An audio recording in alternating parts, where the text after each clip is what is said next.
Hello. So today I want to talk about is what sort of resources do you need for revision, and what sort of resources are actually helpful to for you to revise, and what should you do now exams are pretty close. So let me go.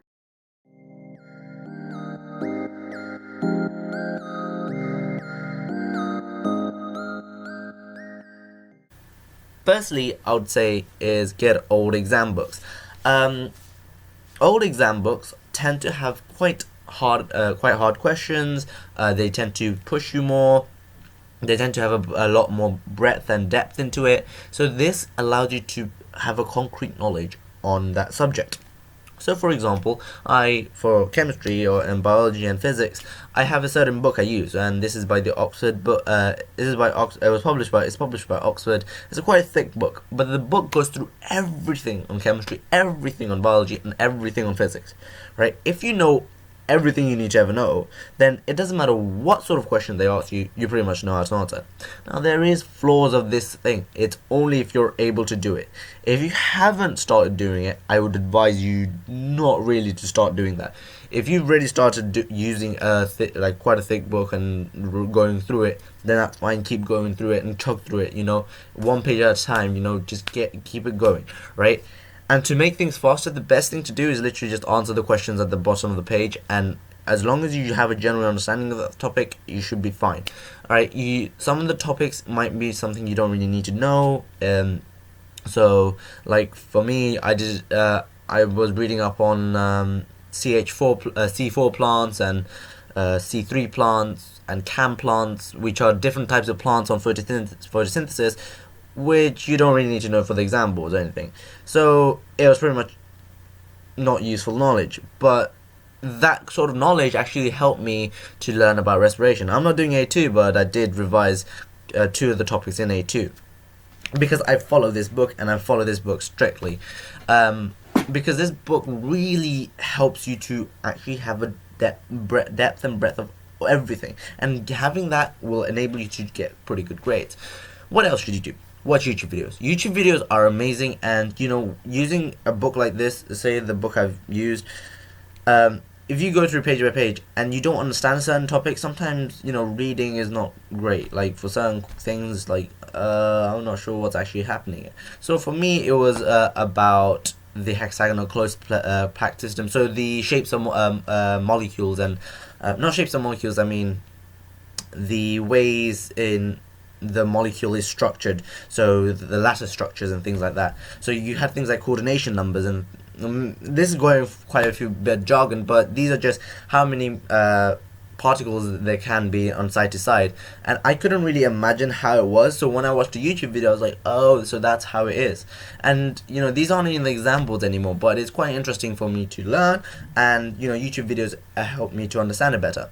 One YouTube channel which I would recommend pretty much anyone to use is Crash Course. Crash Course for and most subject I think it's for most subjects, is great to give you that solid first level understanding. It doesn't give you the breadth understanding that you need, but it does give you that foundation knowledge you do need to get better at it.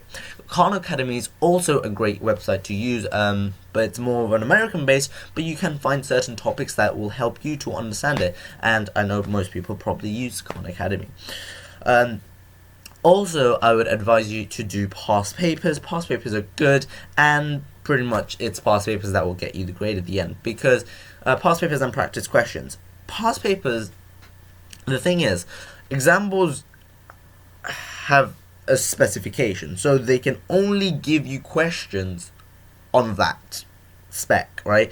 They could try to give you questions just beyond there, but they're pretty much stuck to that spec.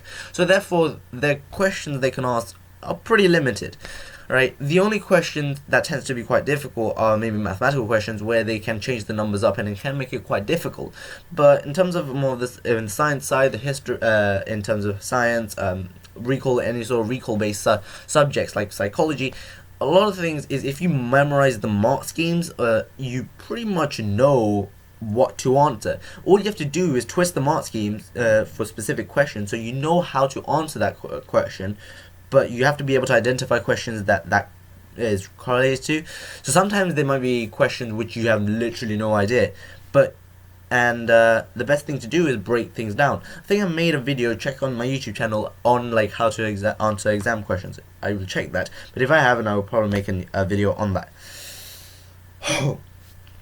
So what else? Another thing is going to events. Alright, I am telling you right now, going to events where you have experience of that thing, close hand, you get to see that experiment, whatever, you will be able to understand it better than if you are just doing it by book. So for me, for example, I learnt about NMR. I went to Oxford, I went to Imperial where I learned also about NMR. So that's why NMR is pretty much like a big thing in the organic chemistry realm. Like it's really useful, and it's quite simple once you start to understand how to do it. It gets really complicated as well with some of the spectras, but it is quite a simple way to find out organic compounds. But okay, none of that business. But yes, what I mean is, like, if you get to see what it's like and get to see where it's used, then you're more likely to understand about it.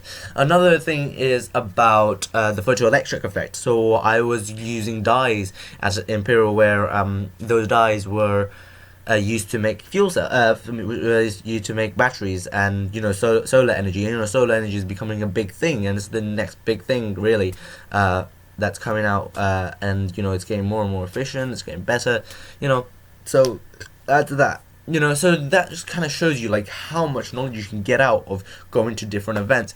But beware, do not go to too many. You still need to revise. You need to, sit down and just do the work. That's still important, no matter what. But going to some events, it will help. The best thing to do is go during the summer. You have more time then. That time, just try to get work experience in different places, and then on your certain subject, like if you're doing history, shadow a historian or an archaeologist, or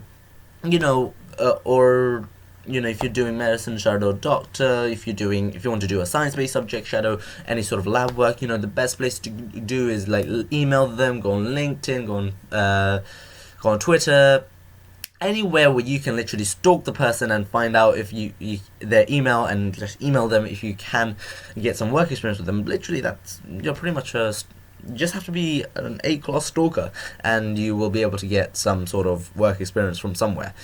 And talk to people as well. Talking to people is an amazing way to get your ideas across. Not everyone goes through this, but some people, it's a great way, because talking to people and teaching people about it actually helps you to solidify your understanding of it yourself. So that's the best thing to do. So these are the sort of resources and the ways to revise, get the best out of what you have. And I've given all the tips. I've given what I need to do. I might start making some educational videos on certain subjects, but I'm not sure how to go about doing it. Tell me in the comments below what you guys want me to sort of do, and if you want me to do on maths. I've done the sort of all of the A level, so I will know about C1, C2, C3, C4, S1, M1. So those are the ones I will be able to sort of teach you guys about. In terms of physics, don't tell me about physics. I mean, I will be able to help you with a little bit, but I might get my friend to do it instead. Chemistry, yes, I will be able to help you with chemistry. I love chemistry so much. It's an amazing subject. Biology, yes, I will be able to help you with that. It's a nice subject. I mean, it's an okay subject. I just don't like some things like memorizing the anatomy. It's just boring, I think. But other stuff is amazing. I'm ranting. I'm so sorry about this. This video has been long. Alright, that's all from me today. Random Hop, over and out, and I'll see you next time.